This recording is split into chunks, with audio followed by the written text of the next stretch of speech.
स्वागत सभी का मेरे YouTube channel technical study point पर। आज मैं आईटीआई वाले बच्चों के लिए फिर एक जो है पोस्ट लेकर आया हूँ, वो भी वैकेंसी की है। अब इसमें किन आईटीआई के विद्यार्थियों को यहाँ पर मौका दिया हुआ है, इसके बारे में मैं आपको जानकारी देता हूँ। पहले आपको मैं बताना चाहता हूँ कि ये जो है जिस कंपनी में पोस्ट निकली हुई है वो एक मिनी रत्न कंपनी है, भारत की गवर्नमेंट ऑफ इंडिया की जो है इंटरप्राइजेस जो उससे बिलोंग जो है एक मिनी रत्न कंपनी है, मिश्र धातु निगम लिमिटेड, जो आपकी हैदराबाद में पड़ती है।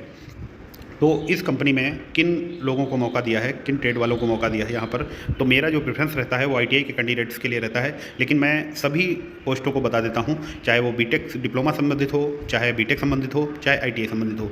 तो मैं आपसे ये बताना चाहता हूँ कि फर्स्ट वैकेंसी जो यहाँ पर दी हुई है वो फिटर की जो है जूनियर ऑपरेटिव ट्रेनीज JOT के नाम से वहाँ पर पोस्ट रहेगी। पोस्ट नेम जो रहेगा JOT जूनियर ऑपरेटिव ट्रेनीज, जो फिटर के कैंडिडेट्स हैं उनके लिए यहाँ पर वैकेंसी है।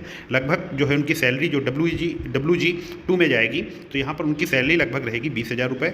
जो इसका पे स्केल है, सैलरी आपकी बैठेगी 30-35-38 हज़ार रुपये करीब बैठेगी आपकी। यहाँ पर लगभग जो है इसकी जो आपकी फिटर कैंडिडेट्स जो अभी तक आईटीआई कर चुके हैं, और इसमें क्या मांगा है यहाँ पर, आईटीआई मांगा है कि अप्रेंटिस भी मांगी है, मैं उसके बारे में अभी नीचे पढ़ता हुआ जाता हूँ और आपको पूरी फुल डिटेल दूंगा। इस वीडियो में अंत तक बने रहेंगे तो आपको जो है लगातार वैकेंसी के बारे में मतलब क्लियर आपको पता हो जाएगा। तो यहाँ पर फिटर जो कैंडिडेट्स हैं उनके लिए यहाँ 20,000 पे स्केल है। पे स्केल का मतलब होता है कि ओनली पे स्केल जो 20,000 है जुड़ा के जो है इसमें लगभग, तो इसमें जो जुड़ के लगभग 30-35-38 हज़ार रुपये सैलरी आपकी रहेगी। तो यहाँ पर 13 पोस्ट हैं फिटर कैंडिडेट्स के लिए।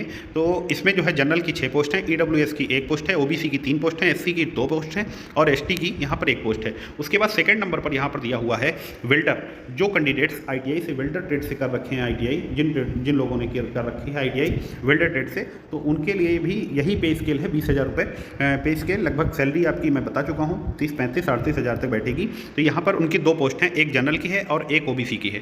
उसके बाद मैं आपको बताना चाहता हूँ तीसरी जो आईटीआई संबंधित इसमें पोस्ट है वो इलेक्ट्रीशियन की है। यहाँ पर इलेक्ट्रीशियन की यहाँ पर 6 पोस्ट हैं। 6 पोस्ट में 2 जनरल की हैं, एक EWS की है और 2 OBC की हैं और एक SC की है। तो इनकी जो है जो एज लिमिट है वो 30 साल है, मतलब 30 साल के कैंडिडेट्स जैसे हैं तो वो फार्म को अप्लाई कर सकते हैं। और आगे हो सकता है आपको जो है इसमें छूट मिले आपको जाति वर्ग में, तो यहाँ पर जो भी होगा मैं आपको पूरी फुल डिटेल देता रहूँगा। यहाँ पर देखिए फिर दूसरे नंबर पर सीनियर ऑपरेटिव मेट्रोलॉजी, जो कैंडिडेट डिप्लोमा कैंडिडेट्स हैं मैकेनिकल, मेट्रोलॉजी और इलेक्ट्रिकल, उनके लिए यहाँ पर लगभग जो है 20,900 रुपये, इनका 50,000 करीब जो बनेगा इनका स्टाइपेंड। और उसके बाद लगभग जो है इनकी पोस्टें जो मेट्रोलॉजी के हैं वो 20 पोस्टें हैं, 8 जनरल की हैं, EWS की 2 हैं और OBC की 6 हैं, SC की 3 हैं और ST की 1 है।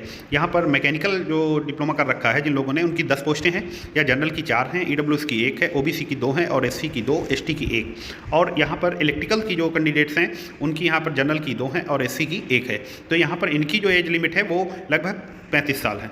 उसके बाद यहाँ पर दिया हुआ है JOT, जो फिटर कैंडिडेट्स हैं उनके लिए क्वालिफिकेशन यहाँ पर देखिए आपके सामने दिया हुआ है, आप देख लीजिए एक बार। यहाँ पर दिया हुआ है फिटर के कैंडिडेट्स, तो यहाँ पर लिखा हुआ है SSC प्लस ITI फिटर, मतलब हाई स्कूल हैं और ITI फिटर 2 वर्षीय डिप्लोमा कर रखा है आपने 2 वर्ष का, और प्लस NAC मतलब नेशनल अप्रेंटिस सर्टिफिकेट आपके पास है, तो आप इस फार्म को अप्लाई कर सकते हैं। अब इसमें मैं आपको बताना चाहता हूं कि जो भी candidates ITI plus apprenticeship pass out है वो कैंडिडेट्स इस फार्म को अप्लाई कर सकता है। और सैलरी अच्छी है और मौका मिला हुआ है। लगभग अभी तक मैं देख रहा था लगातार जो है अप्रेंटिसशिप की वैकेंसी निकल रही है, ना कि किसी मतलब जॉब की वैकेंसी निकल रही है, केवल अप्रेंटिस, ओनली अप्रेंटिस ही अभी तक मैं जितनी भी पोस्ट मैंने लगभग की है तो उसमें 60 से 70% जो है अप्रेंटिस की वैकेंसी आ रही है। तो यहाँ पर मैं आपको बताना चाहता हूँ इलेक्ट्रीशियन से, वेल्डर से जो भी कैंडिडेट्स है तो वो high school electrician plus NAC मतलब नेशनल अप्रेंटिस सर्टिफिकेट। मेट्रोलॉजी में diploma and metrological engineering with minimum 60% marks होना चाहिए डिप्लोमा में, और इसमें मैकेनिकल में भी मैकेनिकल इंजीनियरिंग का डिप्लोमा और 60% मार्क्स होना चाहिए। और क्वालिफिकेशन इसमें इलेक्ट्रिकल में इलेक्ट्रिकल इंजीनियरिंग से डिप्लोमा और विद जो है यहाँ पर 60% मार्क्स होना चाहिए। उसके बाद मैं आपको बताना चाहता हूँ कि इसका सिलेक्शन प्रोसेस जो है रिटन टेस्ट है। रिटन टेस्ट 100 नंबर का है, 85 मार्क्स जो हैं इसके पास आउट के लगभग रहते हैं। और क्वालिफिकेशन जो है क्वालिफिकेशन 15 और ट्रेड टेस्ट जो है आपका पास एंड फेल, मतलब जो भी आप देखिए, पहले आप रिटन टेस्ट में पास हो जाएंगे, उसके बाद आपका क्वालिफिकेशन मतलब 15 नंबर का जो है आपका ट्रेड टेस्ट होगा।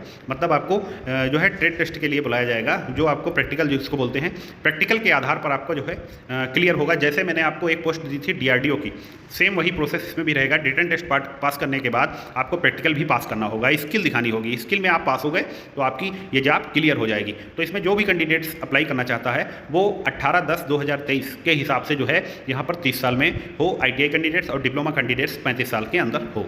उसके बाद ओनली इंडियन नेशनल, मतलब जो है केवल ओनली जो इंडियन नेशनल है वही, मतलब एज रिलैक्सेशन भी आपको जो इंडियन है वही इसमें अप्लाई कर सकते हैं। और 3 नंबर पर यहाँ पे दिया हुआ है कि यहाँ पर एज रिलैक्सेशन भी आपको मिलेगा। जो भी OBC कैंडिडेट हैं जो गवर्नमेंट के रिकॉर्डिंग रहता है वही कैंडिडेट्स यहाँ पर अप्लाई कर सकते हैं। उसके बाद यहाँ पर लगभग मैंने सारी डिटेल आपको लगभग दे दी है। और उसके बाद मैं आपको बताना चाहता हूँ कि यहाँ पर दिया हुआ है 18/10/2023 से ये स्टार्ट हो गया है। आप जो है इस फार्म को अप्लाई कर दें, और ये जो इसकी लिंक पड़ा हुआ है इसका अप्लाई करने का, लेकिन मैं जो है इसका ओपन करने का लिंक जो है डिस्क्रिप्शन बॉक्स में छोड़ दूंगा, और वहाँ से आप जो है इसको ओके करने के बाद, जो अप्लाई करने के बाद तुरंत जो है इसका सीन हो जाएगा, ओपन हो जाएगा। ओपन करने के बाद जो है अप्लाई कर सकते हैं आप फार्म को। और ये आपको कुछ समझ में ना आया हो तो आप कमेंट करके मुझसे जानकारी ले सकते हैं। और फिर एक वैकेंसी, फिर से नई वैकेंसी के साथ आऊँगा। और हाँ, खास करके जिन कैंडिडेट्स ने अभी तक सब्सक्राइब ना किया हो, सब्सक्राइब कर ले, क्योंकि आपको लगातार जो है वैकेंसीज मिलती रहेंगी इस पर, और लगातार बने रहिए हमारे साथ। और फिर एक नई वैकेंसी के साथ आऊँगा, तब तक के लिए धन्यवाद।